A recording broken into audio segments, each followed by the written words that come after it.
So a few weeks ago I did a video on 10 items that would make your cruising life a lot simpler and more comfortable.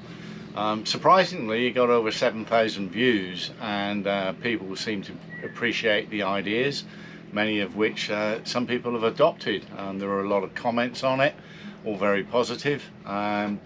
So I sat down and had another think, and I've actually come up with 15 more. These are small items that can make a little bit of a difference to your cruising life and cruising style. So I thought I'd do another video. Here we go. Number one, very simple. It's an egg timer. Goes up to about an hour. Very old school, very mechanical, and I use that for when I'm doing an overnight passage. I set it for 30 minutes and doze off. I don't actually go to sleep, but I just doze and the egg timer goes off. I have a quick look around to see if anything is on the horizon, see any lights, and if not, I reset it for another 30 minutes and away it goes. Some people use their phones, which you can do, but if you do forget to reset it, then you could fall asleep, which you don't want to do. So that's one idea, number one. The second idea is this. An iPad for navigation. It's actually my daughter's. I just bought a mount for it so I could mount it to the helm. If, like me, I spend most of my cruising life going backwards, i.e. I lay in the seat here and I watch the world from where I've come from. You can actually get up and have a look at the nav pod to see what's happening, what speed you're doing, but I'm lazy.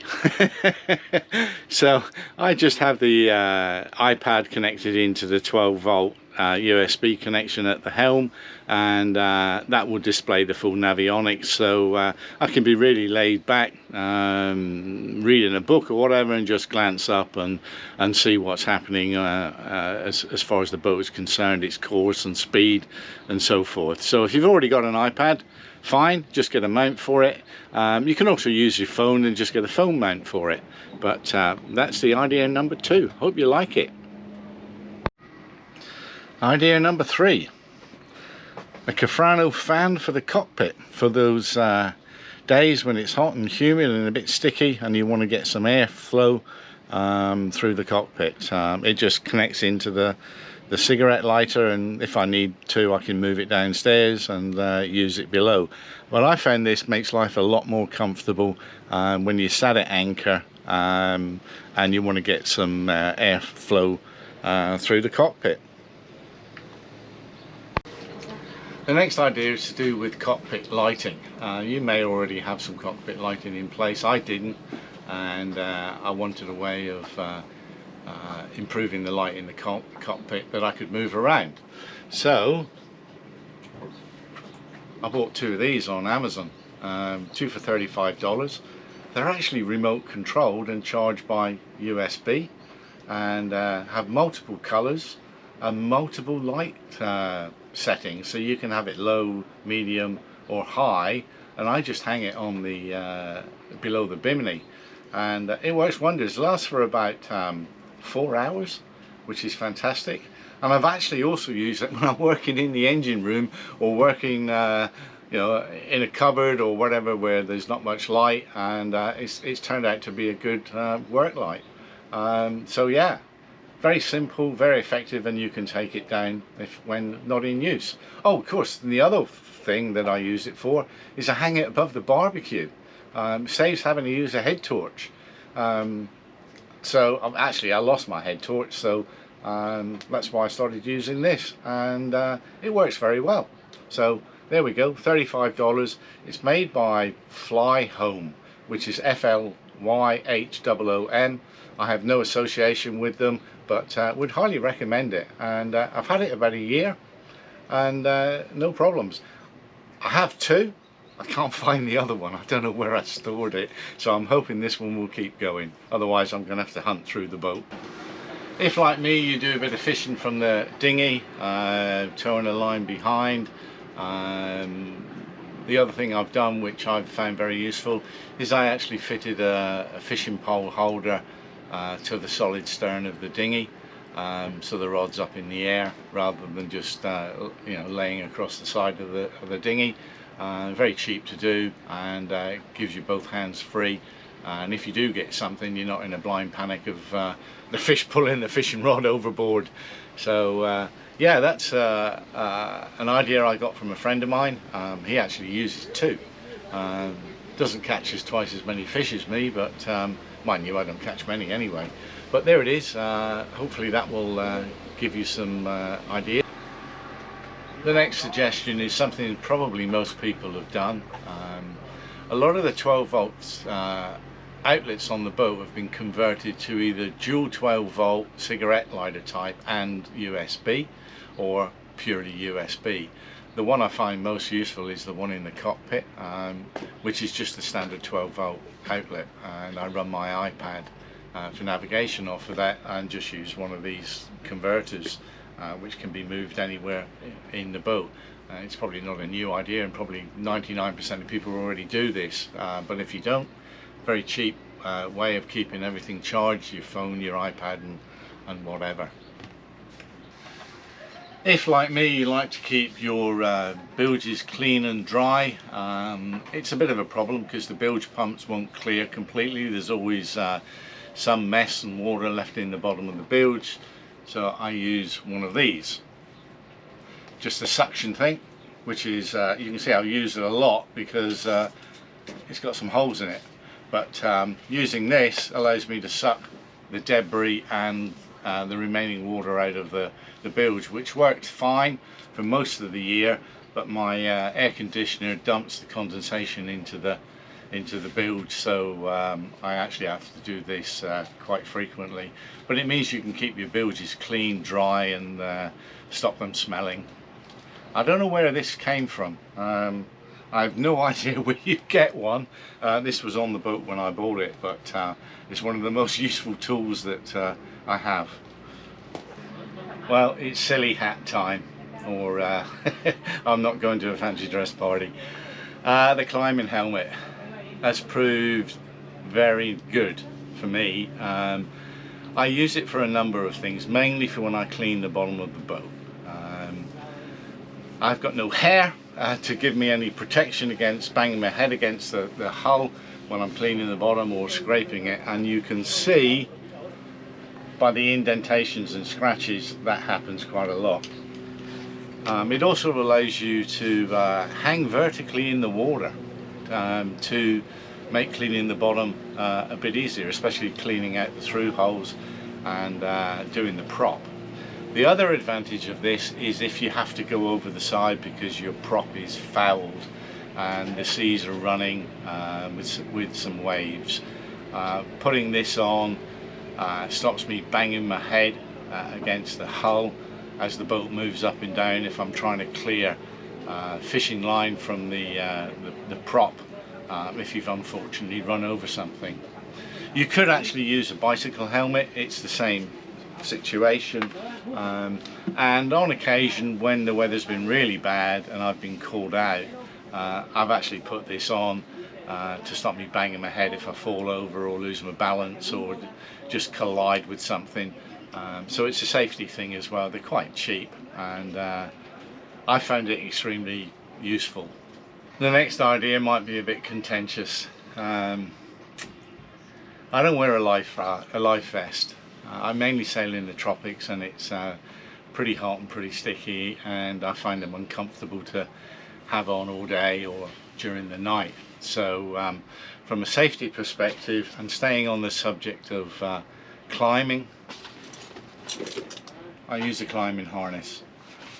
Put that around my waist with the straps through the legs. It's very comfortable to wear. If I have to get out of the cockpit for any reason, I can use my safety lines and connect it to the climbing harness and connect it to the jack lines and go up on deck to make any changes or just to go and have a look around. It's worked very well. You don't notice you're wearing it, whereas a life preserver, a PFD, can get a bit uncomfortable, a bit sweaty at times. I know, you know, people will say you should wear a life jacket at all times. My my decision was probably based on if I fell overboard in the middle of the ocean, there's nobody to come back and rescue me, and it would just probably prolong my death. Right or wrong, but that's what I've been using. You can also use it for when you climb the mast as a securing point. So you sit in your bosun's chair connected to one line, and this is connected to another line, which gives you an added level of security. But I'd be interested in your views on whether you think this is dangerous or worthwhile. It's a personal choice and personal opinion, but there it is. So like most cruising boats, I carry a fairly extensive toolkit on board to effect any repairs. Socket sets, both imperial and metric, and normally they come in a nice sturdy box, which is easy to spot if you're missing one, or you want to pick up a particular size. But those boxes tend to be they take up a fair bit of room, so I use small tool bags. So I keep imperial in one and metric in the other, with the socket handle in there as well. Takes up a lot less storage space. It does mean you have to sort through to find the one that you want, and that probably takes a bit longer, but storage space to me is probably more important than ease of access.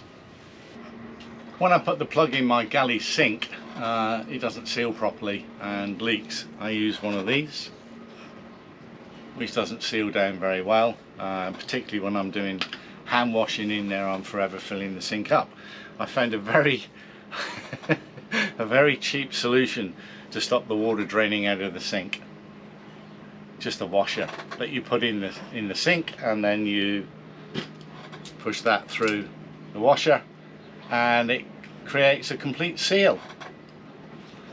Saves on the losing water, which can be precious at times, and I'm quite happy with that one. If you like me and enjoy a couple of good mugs of coffee in the morning, I'm sure you've all got a coffee maker on board of some kind. I actually use a French press, which gives you 2.5 full mugs. It's insulated, 25 bucks on Amazon. Doesn't matter if it falls over, it won't rust. Makes excellent coffee, and doesn't take up any space, which is a premium on countertops, as in traditional coffee makers with the glass jug. So that's the first thing I'd buy if I ever move on to another boat. We're coming to the end now, just a couple of items left, and I will state now, this is not a product plug. I have no association with the product, but it's something I've found extremely useful for cleaning the boat. I've scrubbed and scrubbed and scrubbed to get stuff, the boat clean, scrub the headliners, think I've done a good job, and then I've used this Boat 9. You can buy it in a gallon, you can buy it in litres. When I thought I got it clean, I sprayed this on and brown gunge came off. I don't know what's in it. It's fantastic. It cleans everything like nothing else. And yeah, I've probably, over the last couple of years, I've probably used a gallon of it. I have no idea what's in it, but if you want to get something really clean, the fiberglass, the headlining, the shower, whatever, this product is just unbelievable, and I'd highly recommend it to everybody. Some of you may have already used it already and know that it's how good it is. Last but not least, a little clock that I stick to the bulkhead in the cabin, so when I wake up in the middle of the night, I can I don't wear a watch, and my phone's plugged in the main cabin, so I haven't got that, and I can just look at this clock. It's got an alarm as well, so if you've got to leave early in the morning, you can set your phone and set this as well. And I found this extremely useful, being a lazy bugger. But yeah, I don't forget what it cost. It was about $7 or something like that, and it's just stuck on by Velcro, and it doesn't tick, so it's not going to keep you awake. Anyway, thank you for watching the video, and I hope you found some use from it and some ideas that will make your life a bit more comfortable cruising. That's it for this week. I'll see you again next week. Thank you.